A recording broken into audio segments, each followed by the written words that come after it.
하나님 나라는 하나님께서 다스리시는 나라입니다.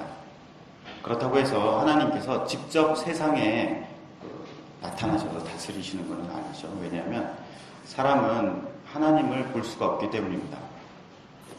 하나님께서는 하나님을 대신할 대리자 왕을 세우십니다.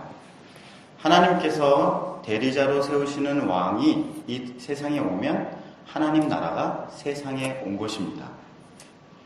하나님께서는 영원한 하나님의 나라의 왕을 보내시겠다라고 약속을 하셨죠. 그 약속의 내용이 구약 성경입니다. 그 약속에 따라 오시는 왕이 그리스도라는 이름을 갖습니다. 그리스도가 오시면 하나님 나라가 임한 것이죠. 그리스도는 하나님의 뜻에 따라서 세상을 다스립니다. 그리스도께서 하나님 나라가 이 세상에 왔으니까 너희들은 회개하고 복음을 믿으라 라고 이렇게 가르쳐 주셨습니다. 하나님 나라가 임하는 사람에게 이제 하나님 왕이 온 사람에게 하나님 나라가 임한 것이죠. 자, 하나님 나라의 가장 중요한 주제는 이 두 가지라고 말씀드렸습니다. 첫 번째는 왕이 오는 것이고요. 그리고 두 번째는 그 왕이 어떻게 다스리느냐의 문제입니다. 그리스도가 하나님 나라의 왕이라고 했는데요. 그리스도의 다스림을 받는 사람이 하나님 나라의 다스림을 받게 되는 것이고 또 하나님 나라 안에서 사는 것이다 라고 말할 수가 있습니다. 오늘은 하나님 나라의 왕이신 그리스도께서 어떻게 사람들을 다스리시는지에 대해서 살펴보도록 하겠습니다. 마태복음 16장 16절을 보면요. 시몬 베드로가 대답하여 이르되 주는 그리스도시요 살아계신 하나님의 아들이시니이다. 베드로가 예수님은 그리스도이십니다 라고 이렇게 고백을 하죠. 그래서 우리가 흔히 말하는 예수 그리스도라는 말은 예수님이 하나님께서 보내시기로 약속하신 하나님 나라의 왕이십니다 라는 의미가 담겨있는 용어입니다.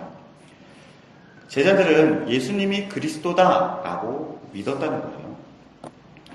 예수님이 예루살렘에 가시면 위대하신 왕이 되셔서 세상을 다스리실 것이다 라고 기대했습니다. 제자들이 예수님과 함께 예루살렘으로 이렇게 가는 도중에 이 기대를 갖고서 예수님께 특별한 요청을 드려요. 마가복음 10장 37절인데요. 저희가 주의 영광스러운 나라에서 이 주의 영광스러운 나라가 예수님이 왕이 되시는 그 나라를 말하는 것이죠. 선생님의 오른쪽과 왼쪽에 앉게 허락해 주십시오. 예수님께서 대답하셨습니다. 너희가 요구하는 것이 무엇인지를 알지 못하는구나. 너희는 내가 마시는 잔을 마실 수 있느냐? 그리고 내가 받는 세례를 받을 수 있느냐? 그들이 대답했습니다. 예, 우리는 할 수 있습니다. 예수님께서 그들에게 말씀하셨습니다. 내가 마시는 잔을 너희가 마시며 내가 받는 세례를 너희가 받을 것이다. 그러니까 제자들은 하나님 나라의 왕이 왕좌에 앉으면 다스릴 것인데 그 다스리는 일이 무엇인지는 대충 이렇게 짐작을 하면서 저희도 같이 예수님과 함께 세상을 다스릴 수 있는 그런 권세를 주세요. 왼쪽과 오른쪽에 앉게 해주세요. 라고 이렇게 부탁을 한 거죠. 예수님께서 제자들에게 네가 지금 내가 어떻게 세상을 다스리려고 하는지 너희가 모르고서 그거를 나한테 부탁을 하는데 네가 진짜 그거 알면 너 할 수 있겠니? 라고 물어보니까 할 수 있습니다! 이렇게 얘기한 거죠. 예수님께서 제자들에게 이어서 말씀하십니다. 마가복음 10장 42절인데요. 너희가 아는 것처럼 이방 사람들의 통치자라는 사람들은 사람을 지배하려고 한다. 고관들도 사람들에게 세도를 부린다. 그러나 너희는 그래서는 안 된다. 누구든지 너희 중에서 높아지려거든 종이 되어야 한다. 누구든지 너희 중에서 첫째가 되려거든 모든 사람의 종이 되어야 한다. 인자도 섬김을 받으러 온 것이 아니라 섬기러 왔다. 인자는 자기 생명을 많은 사람의 대속물로 주려고 왔다. 예수님이 하시는 말씀 중에서 지배한다 라는 말씀은요. 주인 행세를 한다. 힘으로 억압한다. 제압한다. 마음대로 휘두른다. 이런 뜻이에요. 세도를 부린다 라는 말은요. 특별한 힘과 능력을 가지고 있는데 그것을 마음껏 사용한다는 뜻입니다. 권위를 사용한다. 이런 뜻이 세도를 부린다라는 뜻입니다.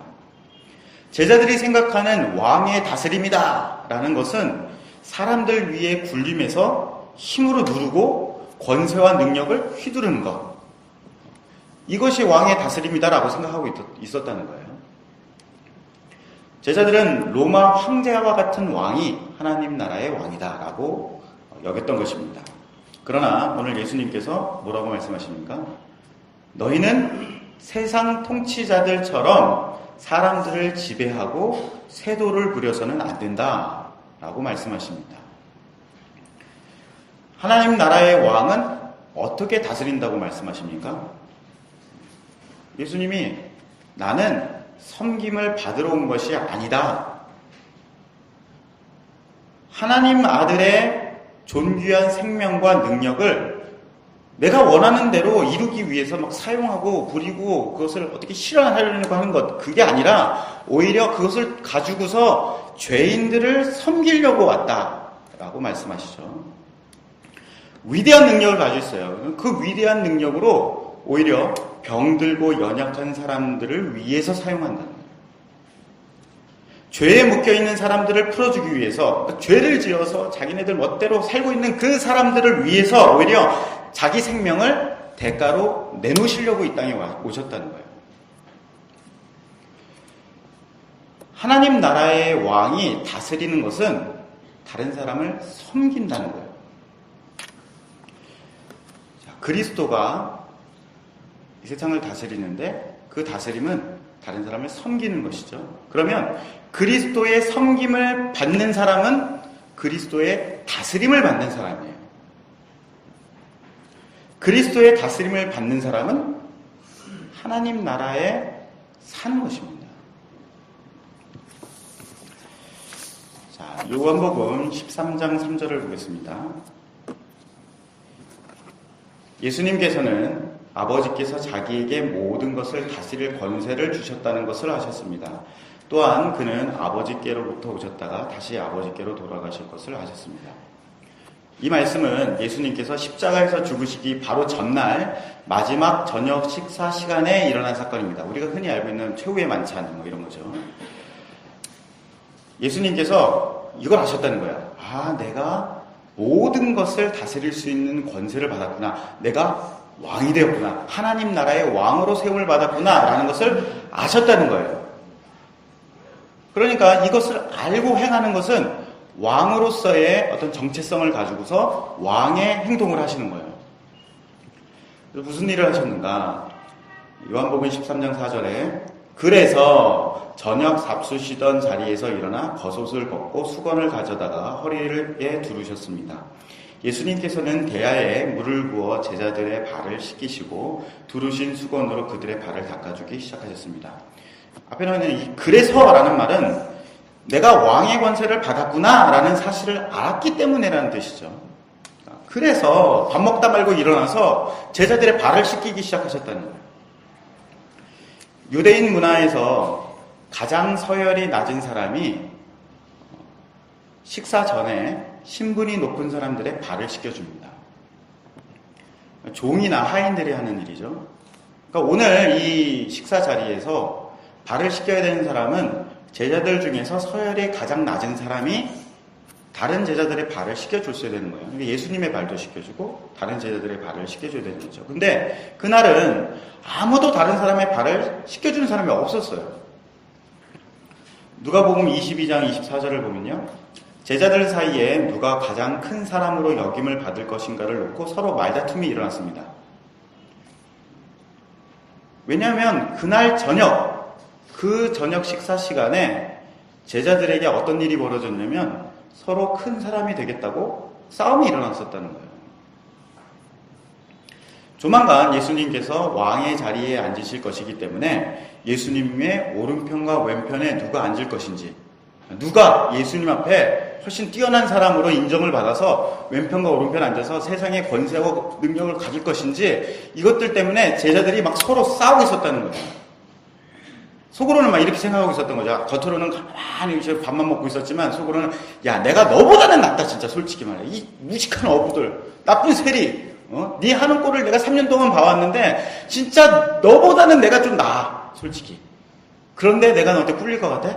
내 여기서 밀리면 끝장이다 라는 생각으로 고개를 빳빳하게 들고 밥을 먹고 있었다는 거예요. 이런 상황에서 예수님이 제자들의 발을 씻기기 시작하셨다는 거예요. 요한복음 13장 6절에 이윽고 시몬 베드로 차례가 되었을 때에 베드로는 예수님께 주님께서 제 발을 씻기시렵니까? 라고 말했습니다. 원래는 예수님께서 자리에 앉으셔서 섬김을 받으셔야 된단 말이에요. 그 자리에서 가장 높으신 분이잖아요. 선생님이니까. 그런데 가장 높은 분이 일어나서 종처럼 행동하시니까 제자들이 당황스러웠던 거죠.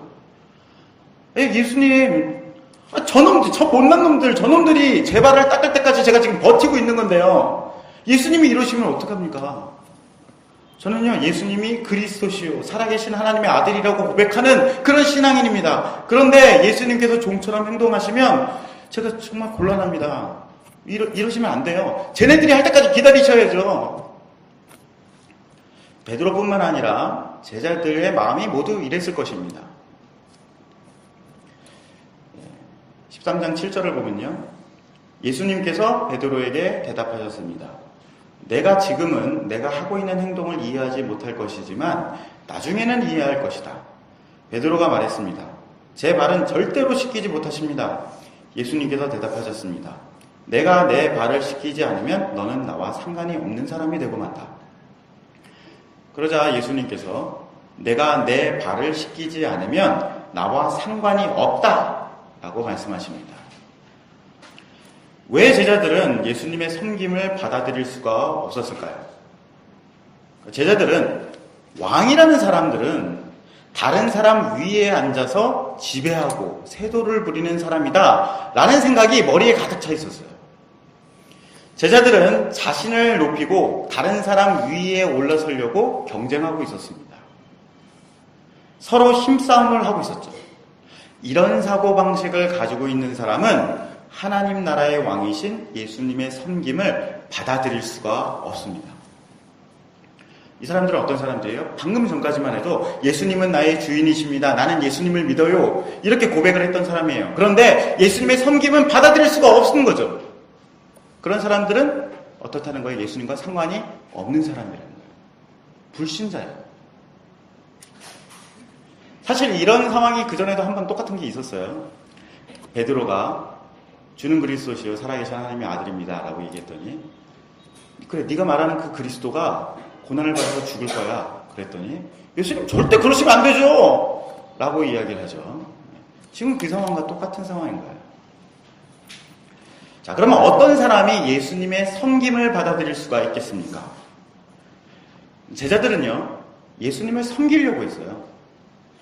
요한복음 11장 16절을 보면 디두모라고도 하는 도마가 다른 제자들에게 말하되 우리도 주와 함께 죽으러 가자 라고 이야기했고요.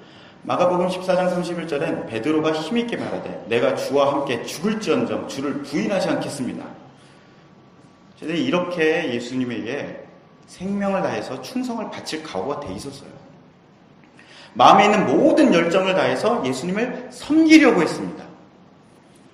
이러면 하나님 나라에 들어가서 하나님 나라의 높은 자리에 앉을 수 있다 라고 내 목숨과 최선을 다해서 예수님을 섬기겠다 라고 이렇게 결단하고 있었단 말이죠.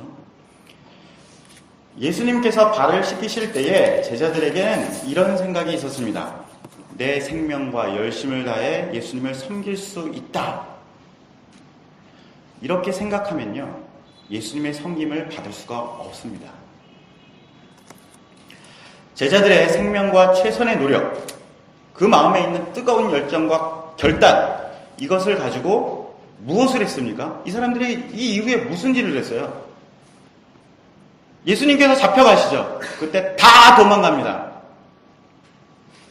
죽어도 예수님을 부인하지 않겠습니다 라고 맹세했던 베드로인데요 3번 부인하고 예수님을 저주합니다. 이 제자들이요 내가 지금 예수님한테 뭔가를 막 섬기겠다고 바치겠다고 하는 이 사람들이 그 사람들의 마음 가운데 얼마나 추악한 마음이 있는지, 내 생명조차도 얼마나 천한 것인지, 내 마음의 진심이라는 것이 얼마나 연약한 것인지, 내 최선의 헌신이라도 얼마나 허물이 많은 것인지, 하나님께 드릴 것이 하나도 없는 비참하고 슬픈 존재인지를 알아야지만 그리스도의 섬김을 받아야 되는구나 라는 것을 느낄 수 있는 것이죠. 드리기는커녕 내가 받지 않으면 도대체 해결이 안 되는 거구나 라는 것을 알아야지 섬김을 받는 거예요. 그런 사람들이 예수님의 섬김을 받아들일 수가 있는 것입니다. 예수님께서 베드로에게 야, 네가 지금은 왜 나에게 섬김을 받아야 되는지 이해하지 못하지. 그런데 나중에서는 이해할 거야 라고 말씀하시는데 언제 이것을 이해하게 됩니까? 3번 부인하고 난 다음에 이해하게 됩니다. 겉으로 보기에는 예수님께서 무릎을 꿇고 제자들의 발을 씻기는 것처럼 보여요. 예수님께서 무릎을 꿇고 계시죠. 그런데 예수님의 섬김을 받아들이고 있는 사람이 예수님의 다스림을 받고 있는 사람이에요. 예수님의 섬김을 받고 있는 사람이 실제로 예수님의 다스림을 받고 있는, 왕의 통치를 받고 있기 때문에 예수님께 무릎을 꿇고 있는 사람입니다. 하나님 나라의 왕의 다스림을 받는 사람, 즉 예수님의 섬김을 받는 사람은 하나님 나라 안에 사는 사람이 되는 것입니다. 제자들은요, 그리스도께서 다스리시는 하나님 나라를 원했습니다. 예수님이 왕으로 계시는 그 나라에 자기가 들어가길 바랬단 말이에요. 누가복음 9장 23절을 보면요, 예수님께서 모두에게 말씀하셨습니다. 누구든지 나를 따라오려거든 자기를 부인하고 매일 자기 십자가를 지고 나를 따르라. 예수님을 따른다는 것이 무엇이에요? 예수님의 권위 아래 들어간다는 뜻이죠. 그리고 예수님의 왕권, 예수님께서 명령하시는 그 말씀에 순종하고 복종하겠다는 그런 뜻이에요. 예수님을 주인으로 왕으로 섬기겠다는 뜻입니다. 제자들은 예수님을 따르겠습니다 라고 다짐을 했는데 뭘 하지 않았냐면 자기를 부인하지는 않았어요. 스스로를 높였죠. 조금도 희생하려고 하지 않았습니다. 생명을 내놓기는커녕 자기 자존심, 체면, 내가 쟤보다는 나은데 라고 하는 이 마음을 내려놓기가 너무너무 힘들었어요. 그러나 예수님의 아래에 들어가서 예수님을 왕으로 섬기고 따르려면 나를 높이기를 멈추고 내 자신을 부인하는 데 힘을 쏟아야 되는 거예요. 하나님께서 주신 재능과 물질을 가지고서 다른 사람보다 우월해지는 데 관심을 기울이는 것이 아니라 내가 가지고 있는 것을 가지고서 이웃의 필요를 채우고 이웃을 섬기는 데 관심을 쏟아야 되는 것이죠.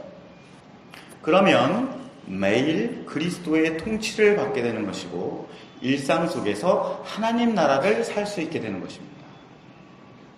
우리가 하나님 나라에 살길 원하죠. 그러면 먼저 그리스도께서 우리의 마음을 다스리셔야 됩니다. 마태복음 5장 3절을 보면요, 심령이 가난한 자는 복이 있나니 천국이 그들의 것이미요. 우리는 예수님께서 나의 주인이시고 그리고 나의 왕이십니다. 나를 구원하셨습니다 라고 고백하는 사람들입니다. 그리스도께서 진실하게 믿음을 고백하는 사람들을 다스리기 시작하세요. 근데 예수님께서 다스리기 시작하시면 우리는 흔히 예수님께서 나를 다스리시면 무슨 문제가 다 해결되고 만사가 형통되고 내가 어려운 문제가 해결되고 내가 기도하는 대로 다 이루어지고 이럴 것이지 라고 생각하는데, 예수님께서 다스리기 시작하시면 먼저 일어나는 일은 무엇이냐면 우리 안에 있는 죄와 허물이 드러나는 거예요. 예전에는 내 힘과 능력을 가지고서 다른 사람 위에 서려고 하는 것, 이게 당연히 인생은 누구나 다 그렇게 살아가는 것이지 라고 이렇게 생각을 했는데, 그것이 하나님 앞에서 얼마나 추악한 것인가, 그렇게 살면 예수님과 전혀 상관없이 사는 거구나 라는 것을 깨닫게 된다는 거예요. 이전에는 선하고 같이 있었던 것들이 이게 되게 더러운 죄였구나 라는 것으로 바뀌게 되는 거예요. 그래서 예전에는 이렇게 기도했죠. 예수님, 제가 열심히 충성하고 하나님 앞에 선을 행했습니다. 그러니까 저에게 상을 주세요. 하나님 나라에서 높은 자리에 있게 해주세요. 이렇게 기도를 했었는데, 그런 마음이 무너지고 주님, 제 안에 선한 것이 하나도 없다는 것을 제가 발견했습니다. 저는 정말 지옥에 떨어져도 할 말이 없어요. 주님 것을 제가 받아야 됩니다. 제게 은혜를 주세요. 이렇게 기도가 바뀌게 되는 거죠. 나에게 그리스도의 십자가의 보혈과 부활의 생명이 얼마나 필요한지, 내가 그 은혜가 얼마나 필요한 사람인지를 절실하게 느끼게 됩니다. 우리에게 이런 마음이 생기면 주님이 나를 다스리고 계시는구나 라고 생각할 수 있습니다. 이런 사람이 어떤 사람이에요? 이런 사람의 마음이 가난한 사람, 마음이 상한 사람, 그 마음이 깨어진 사람. 그렇습니다. 이 사람이 그 사람들에게 무엇이 온다고요? 천국이 그들의 것이라니까요. 그런 마음을 가진 사람이 하나님 나라 안에 사는 사람들입니다. 또한 우리가 하나님 나라 안에 산다는 것은 이웃을 섬긴다는 것이에요. 요한복음 13장 12절을 보면요. 예수님께서는 제자들의 발을 다 씻기신 뒤에 옷을 입고 다시 자리에 앉으셔서 그들에게 이런 질문을 하셨습니다. 내가 방금 전에 너희에게 행한 일이 무슨 뜻으로 한 것인지 이해했느냐? 방금 전에 무엇을 하셨어요? 제자들의 발을 씻기셨죠. 너희가 나를 선생님 또는 주님이라고 부르는데 너희 말이 맞다. 나는 그런 사람이다. 내가 선생과 주로서 너희의 발을 씻겼으니 너희도 서로 발을 씻겨주어야 한다. 내가 너희에게 행한 그대로 너희도 행하게 하기 위해 내가 본을 보여준 것이다. 내가 너희에게 진리를 말한다. 종이 자기 주인보다 크지 못하고 보냄을 받은 자가 그를 보낸 자보다 크지 못한 법이다. 너희가 이것을 알고 그대로 행하면 너희에게 복이 있을 것이다. 예수님께 섬김을 받은 사람은 예수님께서 나를 사랑하셔. 나는 은혜를 받았어. 예수님이 나를 구원하셨어. 예수님이 나를 정말 좋아하시는 것 같아. 라고 하는 그것으로 자기의 자랑이 되는 것이 아니라는 거예요. 그것 때문에 내가 다른 사람보다 더 우월한 사람이 되는 게 아니라는 거예요. 그 받은 은혜가 오히려 다른 사람의 종이 되어야 되는 이유가 되는 겁니다. 예수님의 섬김을 받은 사람은 내 옆에 있는 사람을 섬깁니다. 근데 내 옆에 있는 사람이 어떤 사람이에요? 제자들이잖아요. 내가 보기에 정말 이상한 놈들이에요. 근데 저놈들보다는 내가 낫다고 생각하는 그 사람들이에요. 그 사람을 섬기게 되는 거죠. 이렇게 섬기는 사람으로 인해서 우리가 하나님 나라 안에 살게 되는 것입니다. 사랑하는 여러분, 우리는 이렇게 기도하죠. 하나님, 우리 가정에 하나님 나라가 임하기를 원합니다. 예수님께서 우리 가정의 중심이 되셔서 우리를 다스려 주시길 원합니다. 우리 가족들이 하나님 나라의 복을 얻었으면 합니다. 그런데 이 기도가 이루어지지 않아요. 부부들이 싸우는 가장 주된 이유는 주도권 싸움이에요. 그러니까 누가 누구보다 더 위에 있느냐, 이게 그 문제인 거죠. 배우자가 하는 짓을 보면요, 참 같지 않습니다. 오래 살면 살수록 단점이 잘 보이고요. 아무리 옳은 말을 해도 네가 그러면 니나 잘해 이런 생각이 마음속에서 들죠. 너한테만은 내가 안 꼴린다. 나는 다짐을 합니다.